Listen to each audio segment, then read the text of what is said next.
El silencio en Houston no fue un silencio normal, fue un silencio de vidrio, de esos que no se oyen pero cortan.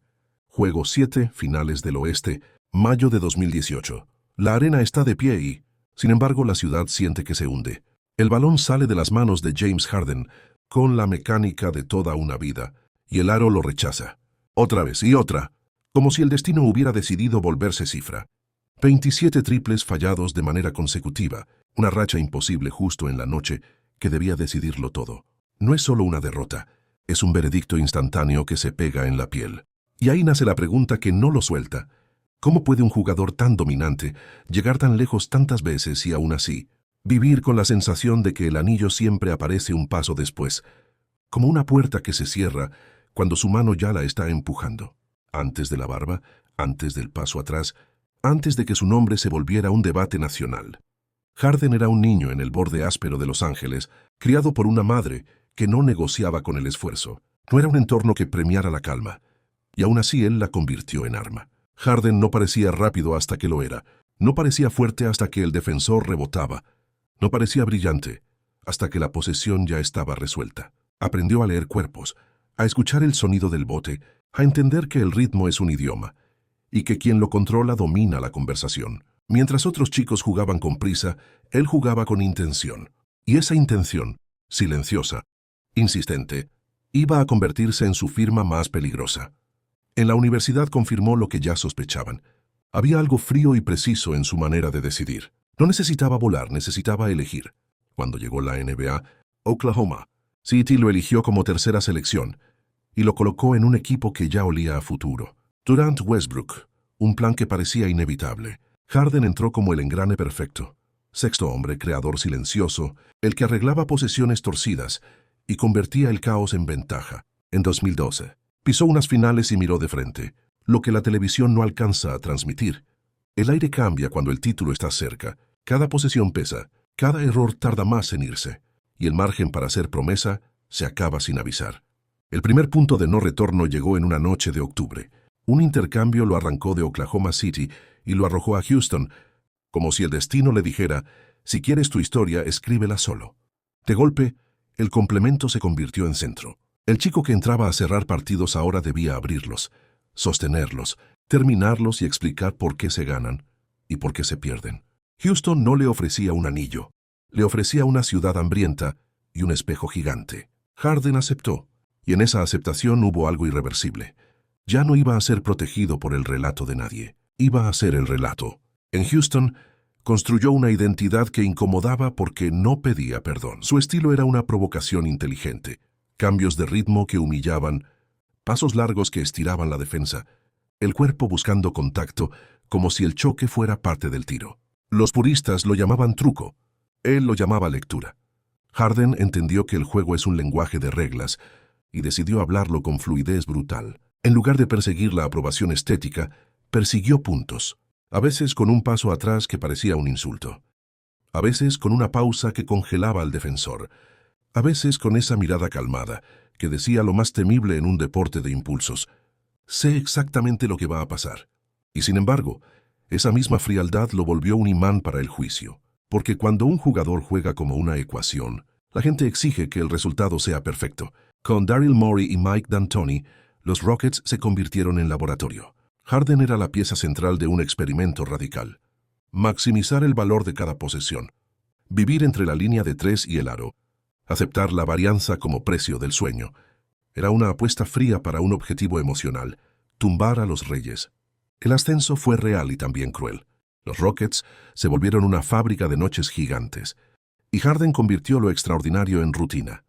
Llegaron temporadas de dominio, cambios de compañeros, ajustes de sistema. En 2018 le dieron el MVP, el sello oficial sobre una verdad ya escrita en la cancha. Pero ese premio también cambió el clima.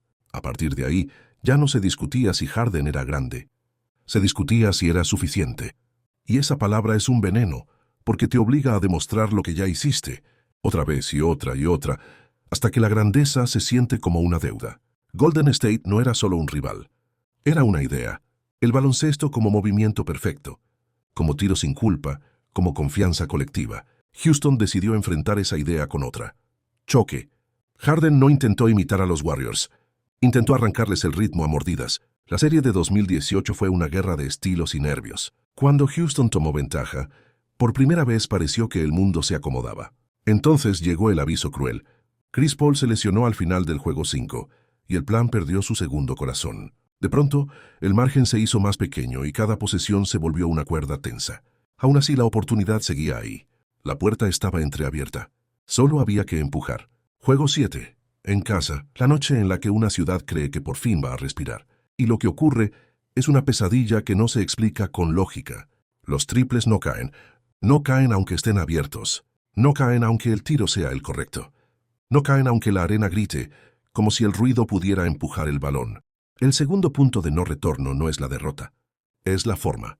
Porque cuando el mundo ve una racha de 27 fallos seguidos, decide que ahí hay un veredicto. Desde esa noche, el relato se endurece. Harden puede ser genial. Sí, pero cuando el aro exige sangre fría, el aro lo recuerda.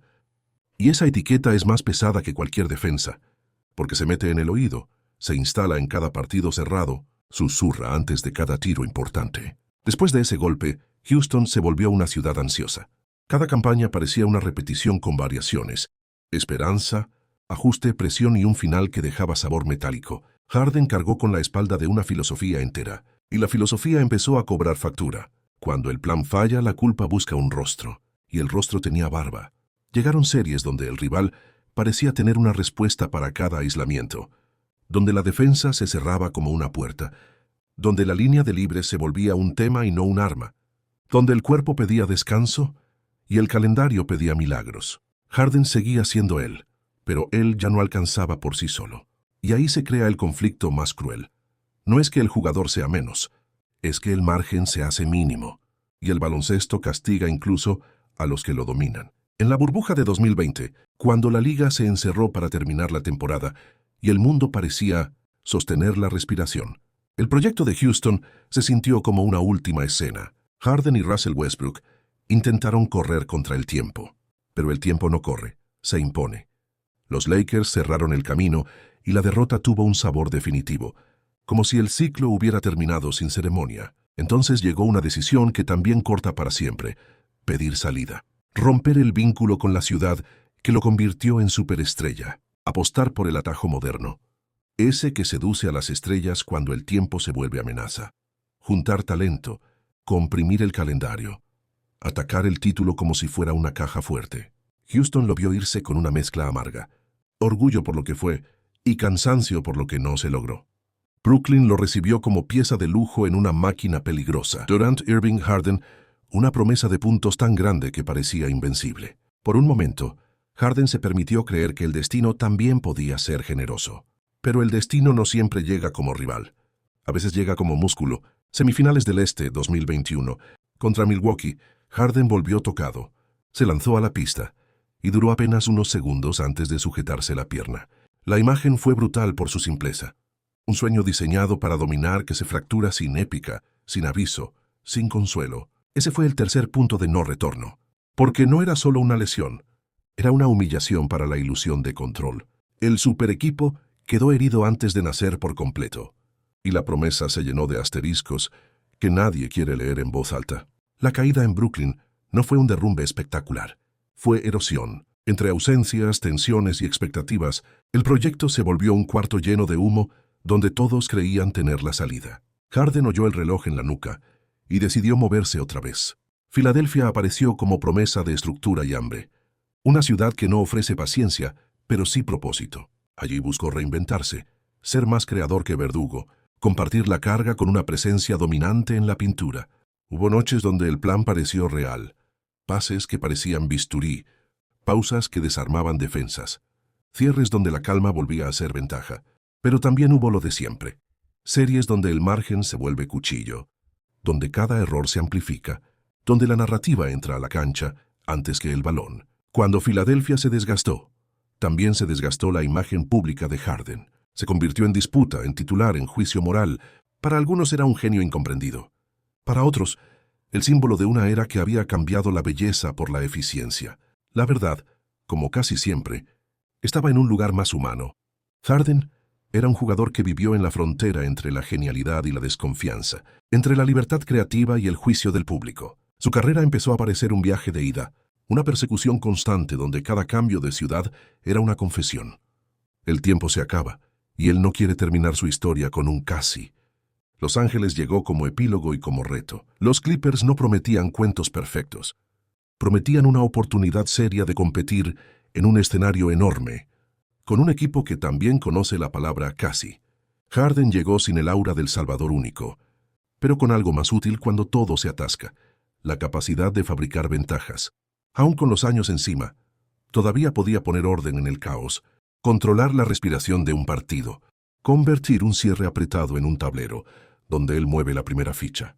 Y en una liga que olvida rápido, Harden siguió ahí, todavía relevante, todavía peligroso, todavía cargando una pregunta que no se responde con un highlight. Al final, la tragedia de Harden, si es que existe, no es no haber ganado un anillo, es haber sido tan bueno que el anillo se volvió la única medida aceptada. Es haber cargado sistemas enteros, haber cambiado la geometría del ataque moderno, haber obligado a la liga a discutir el valor de la eficiencia y aún así vivir con el estigma de una noche donde el aro dijo no demasiadas veces. Harden recuerda que el baloncesto no siempre premia al más talentoso, sino al que llega sano, acompañado y oportuno en el segundo exacto en el que el destino decide abrir la puerta. Y quizá por eso su historia duele, porque muestra que la grandeza también puede ser una forma de resistencia, incluso cuando el final perfecto se sigue negando. Si esta historia te dejó pensando, suscríbete y quédate cerca. Aquí seguimos contando las vidas que la NBA no resume con un ring, sino con todo lo que costó perseguirlo.